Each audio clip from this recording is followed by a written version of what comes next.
Hey guys, make sure to subscribe and hit that notification bell to be updated every time I make a new video. Thanks, let's begin. I wish they kept the film's original subtitle, The Thunder from Down Under, but what we got was still fitting.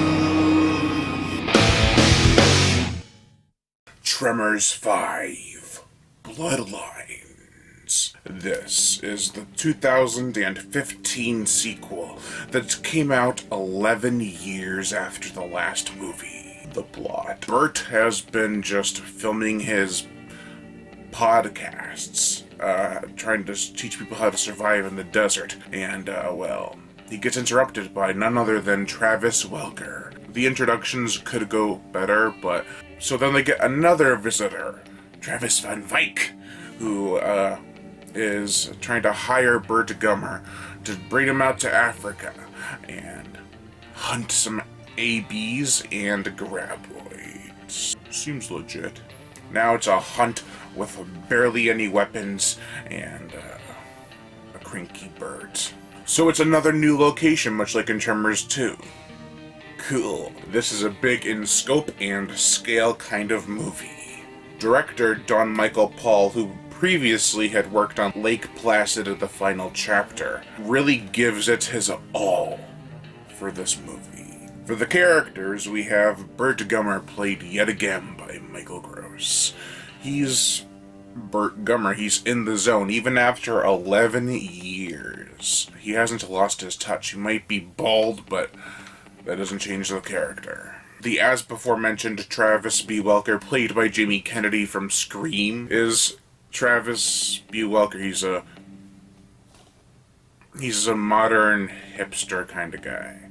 He knows the ins of entertainment and the outs of what was entertainment. He's kind of annoying to some degree, but at the same time I don't hate him as much as other people do in this community of Tremors fans, but at the same time he could be a little bit less Hollywood.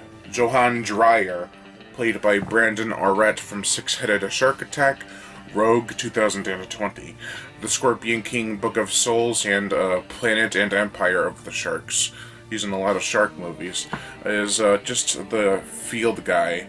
He tries to get the lay of the land for his boss, who is Aaron Von Wyk, who is played by Daniel Jakes. They don't really allude to them working together in the twist, but at the same time, I don't think Dreyer was going to be like an integral part of the story from the get-go.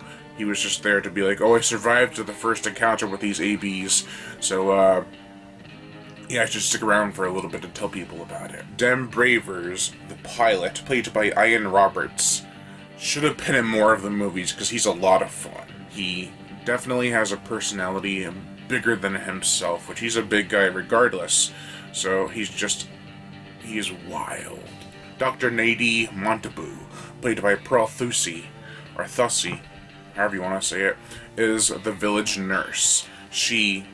Or the village vet or doctor or whatever, and Travis is always hitting on her, along with Baruti, played by Ria Rangaka. He makes funny faces, to be honest. He's trying to be serious, but his faces are just hilarious. John Welpley, who wrote Tremors 3, returns for this installment, and it's apparent. He wrote this film in a way that was just modern. Much like in Tremors 3, everything had to be up to date, up to code, up to stature with the current decade or millennium, or current year. So, expect a lot of the time jokes. I mean, that does lead to some of the dialogue being witty.